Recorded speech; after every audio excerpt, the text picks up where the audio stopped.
Welcome back, everybody. This is episode number 10 of Grow the Buck Up. It is the first episode in the Love Yourself series. You owe it to yourself to live. Do you feel like you have freedom in your life? For 25 years, I never really did. Now, obviously, I had some freedom. The choice to act out. Hobbies. Was I going to go and hang out at ex-friend's house or be friends with that person? But overall, my life path felt very set. I was born. My parents took care of everything early growing up. I went to preschool. I went to grade school. I went to middle school and then high school. I went to college.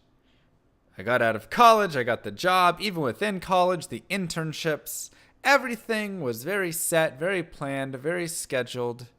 Trips with my parents, you have to come with us to visit this family member, go on vacation to here, whatever it is.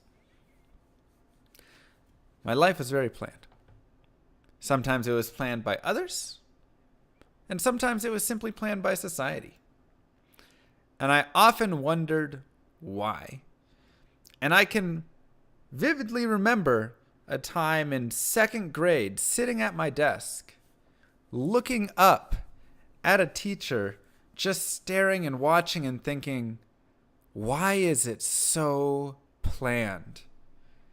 I don't even remember how old you are in second grade. 9? 8? Somewhere around there. Whatever the age is. Maybe 8.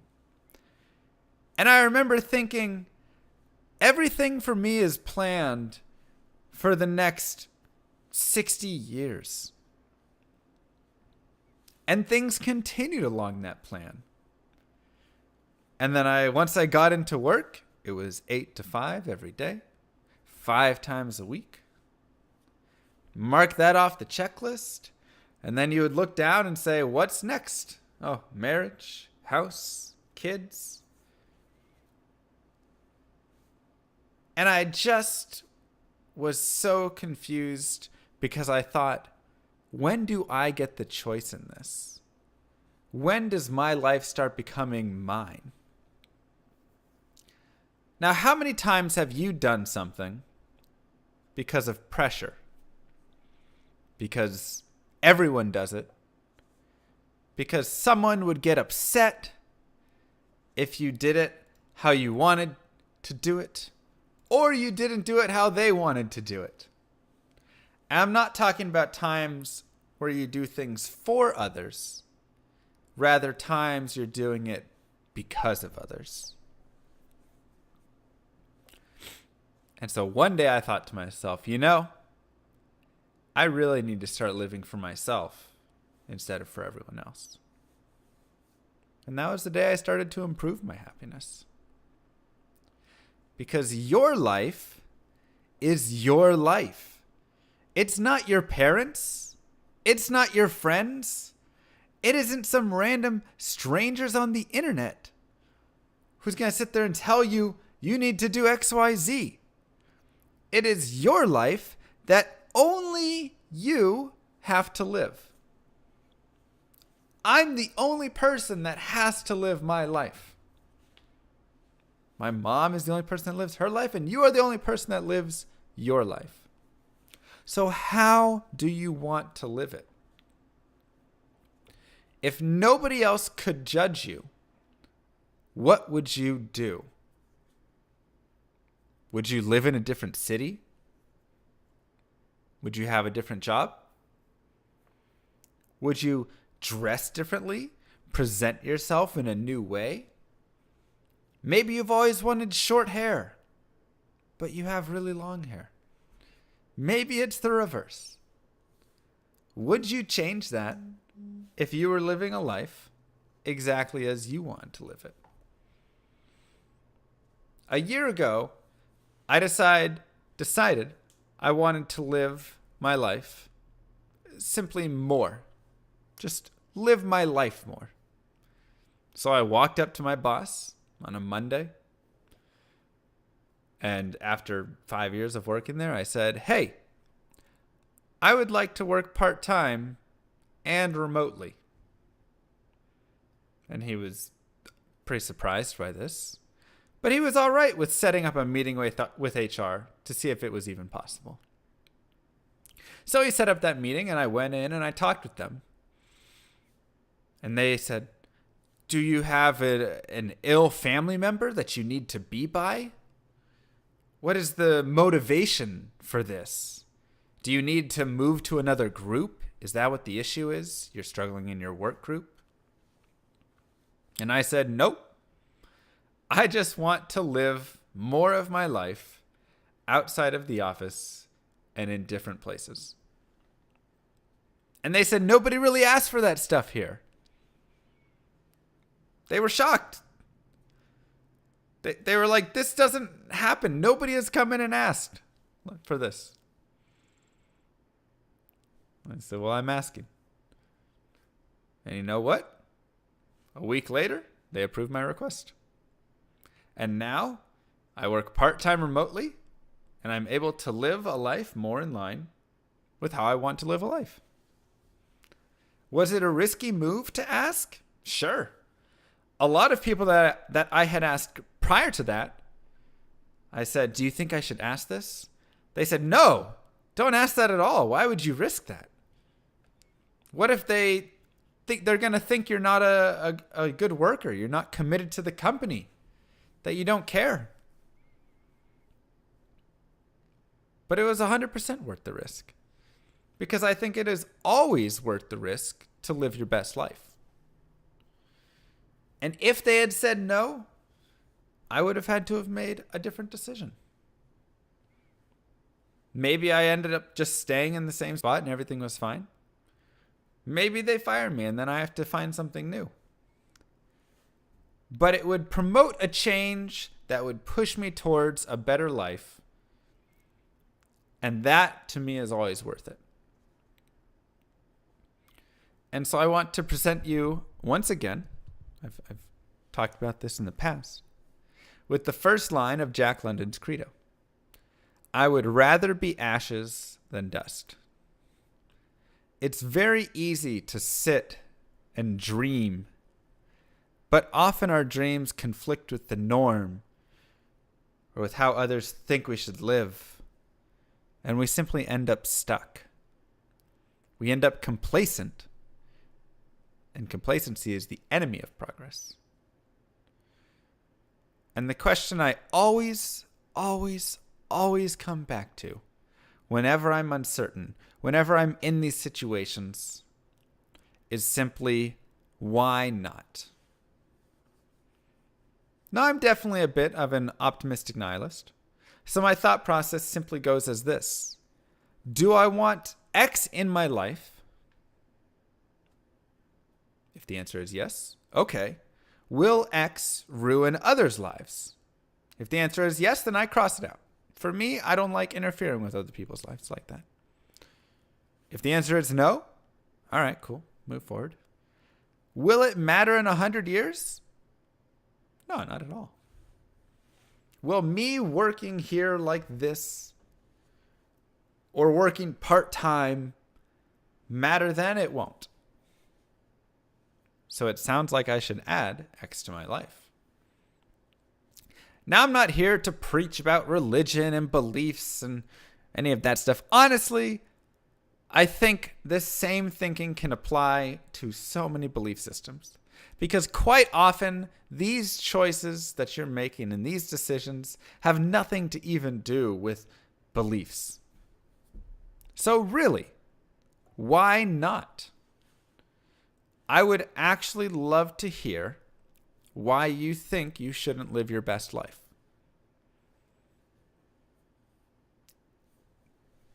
Why haven't you added X to your life? Sometimes I think it's fear.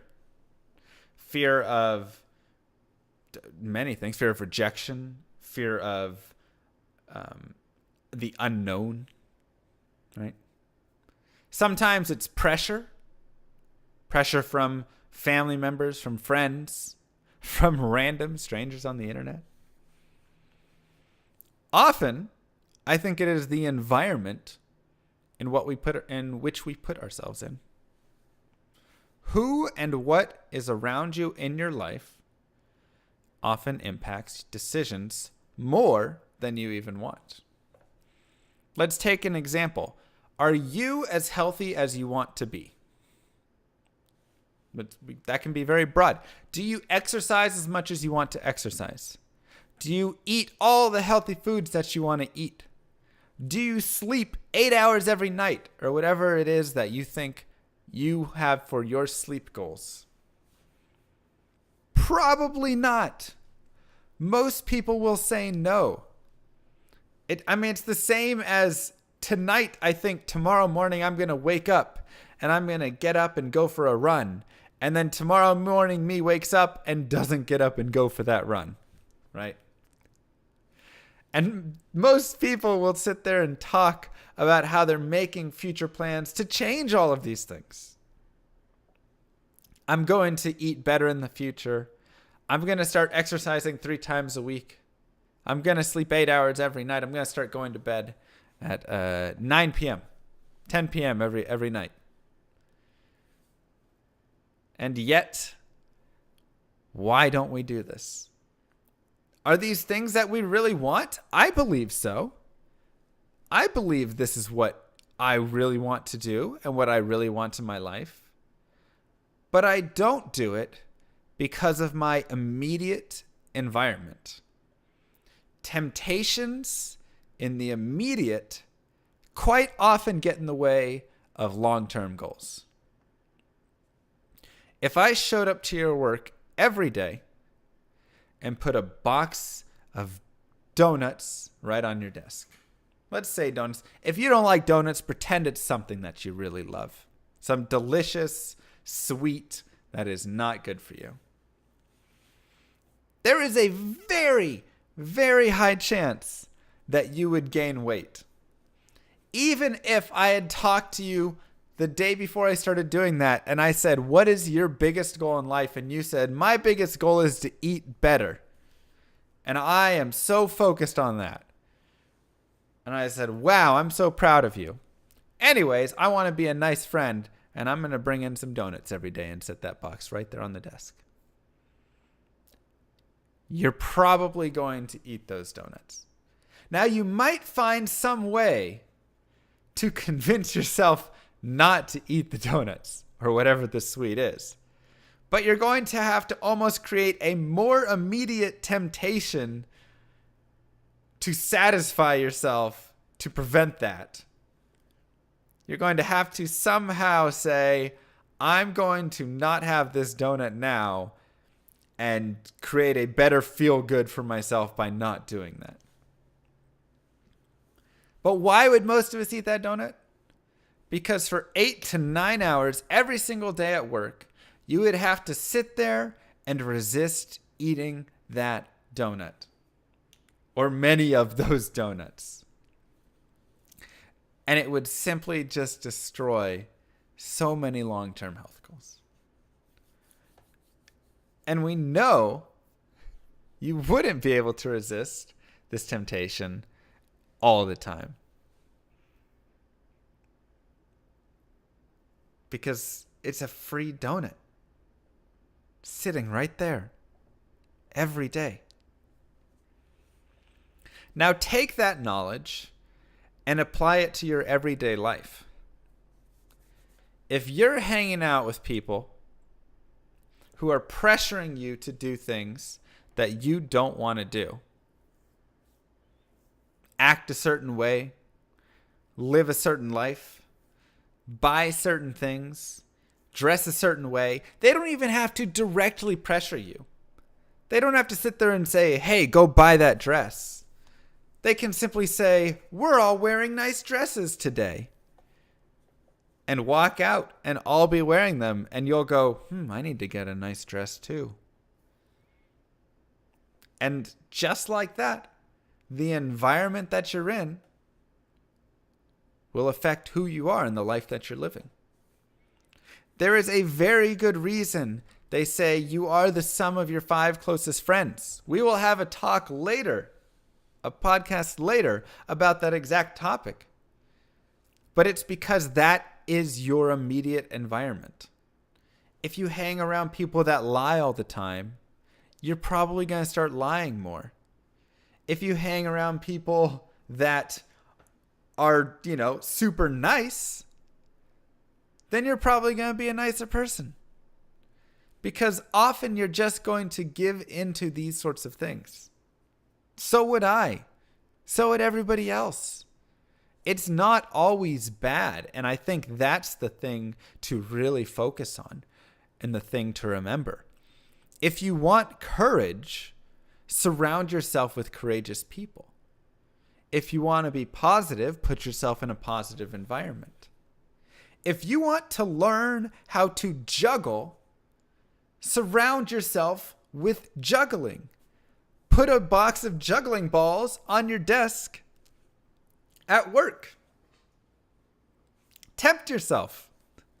Go to a juggling club and make friends with people who love to juggle. The more you set up your environment, with what your goals are, what you want with your life, the more you're going to be tempted by it, and your life will follow suit.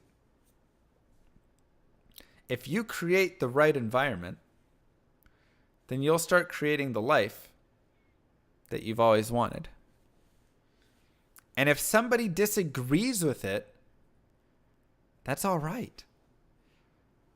Remember, they get to live their very own life. Their life is their own.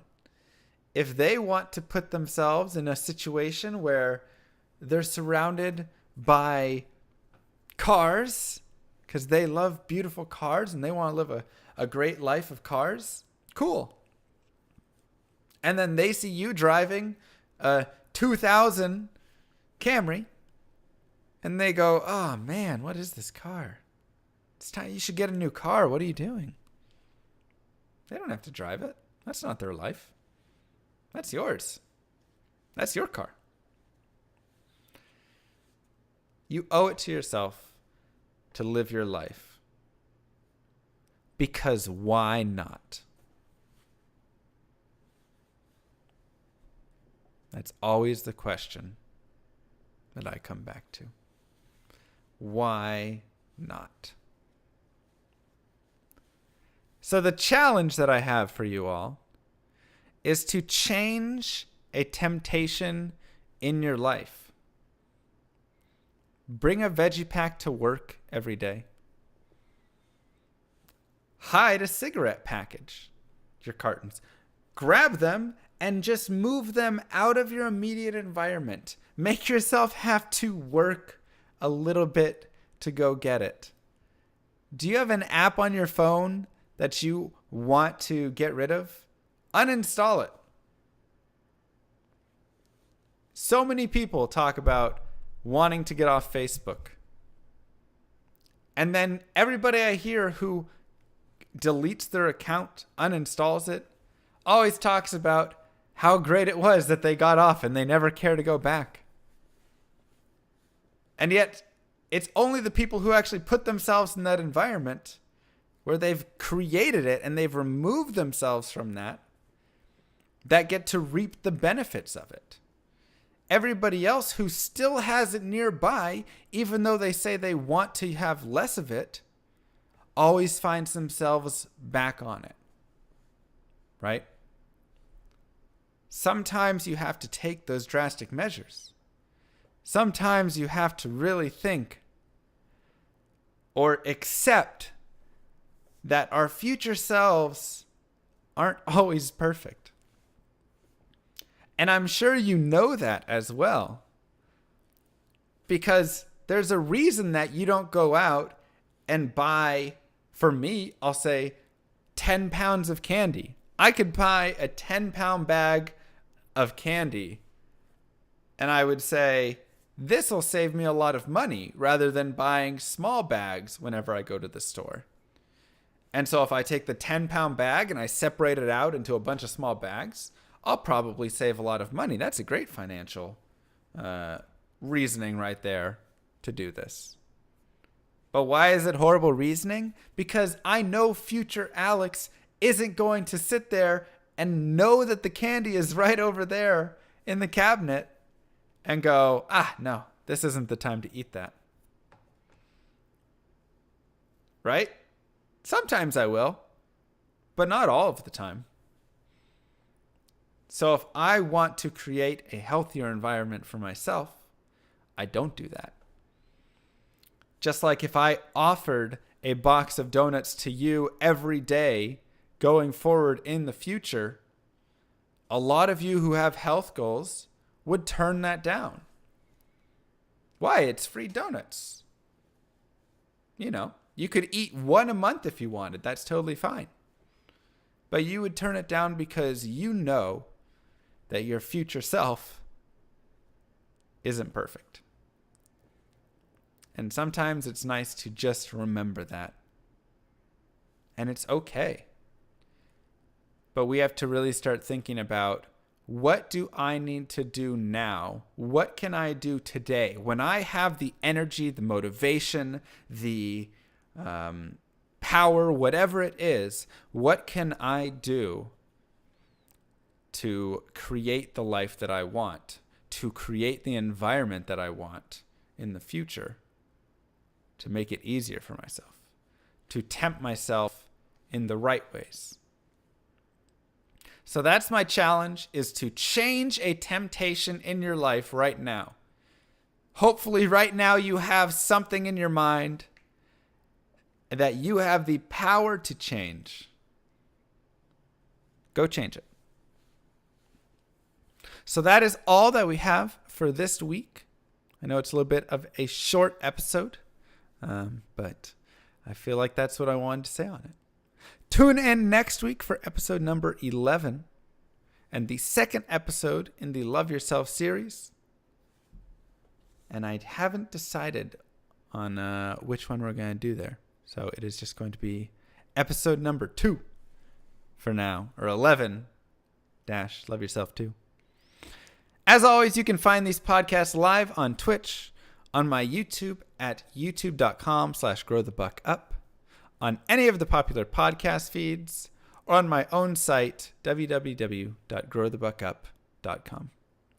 That's all I have for now. Thank you all for listening. Now, it's time to grow the buck up.